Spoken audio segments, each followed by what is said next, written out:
Baby, calm down, calm down.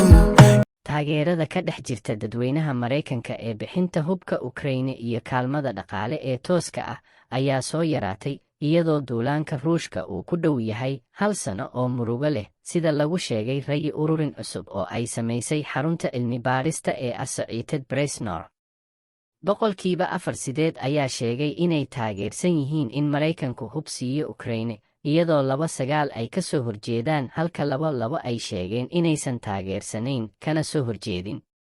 bishii Maajo 2 in ka yar 3 bilood dagaalka 6 dadka waaweyn ee Mareykanka waxay sheegeen inay taageersan yihiin in hubka Ukraine loo diro.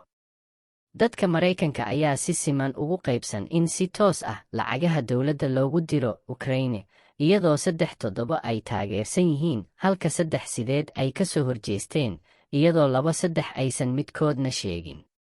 calaamadaha muujinta hoos u dhaca taageerada Ukraine ayaa imaanaya iyadoo madaxweyne Joe Biden lagu wado inuu toddobaadka soo socda u safro Poland si uu u xuso sanad guuradii 1 ee iska horimaadkii ugu weynaa ee Yurub tan iyo dagaalkii 2 ee adduunka. wax badan oo ku saabsan dagaalka.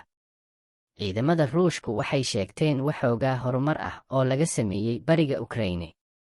dagaalkii Ukraine ee 1 sano, xanuun, adkaysiga dhaqaalaha adduunka.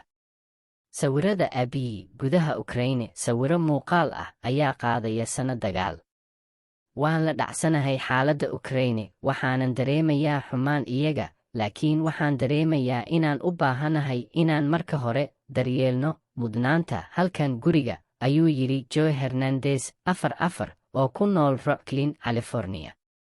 Hernandez, oo ka tirsan xisbiga Jamhuuriga, ayaa intaa ku daray inay adag tahay in la taageero qarashaadka deeqsinimada leh ee Mareykanku ku bixiyo kaalmada militari iyo dhaqaale ee Ukraine marka bulshooyin badan oo Mareykan ahi aanay haysan agab ay wax kaga qabtaan dhibaatooyinka soo galootiga ah ee u soo gudbaya Mareykanka ee sohdinta koonfureed, kor u kaca daawooyinka xad-dhaafka ah ee ay sababto fentanyl iyo shaybaadhka kale ee lagu sameeyo opioid synthetic, iyo dhibaato guri la'aan ah oo ka jirta gobolkiisa. Biden waxa uu si joogto ah u sheegay in Mareykanku uu ka caawin doono Ukraine inta ay qaadanayso si ay isaga caabiyaan duulaanka Ruushka ee bilowday 4 Februari ee sanadkii hore. si gaar ah, saraakiisha maamulka ayaa uga digay saraakiisha Ukrainian in ay jirto xadka dulqaadka Koongareeska ee kala qaybsan iyo dadweynaha Mareykanka qarashyada dagaalka aan dhammaadka lahayn. Koongareesku waxa uu ansixiyey ku dhowaad 1.3 bilyan oo dollar qarashka dhaqaalaha bini'aadantinimada iyo militariga sanadka 2022.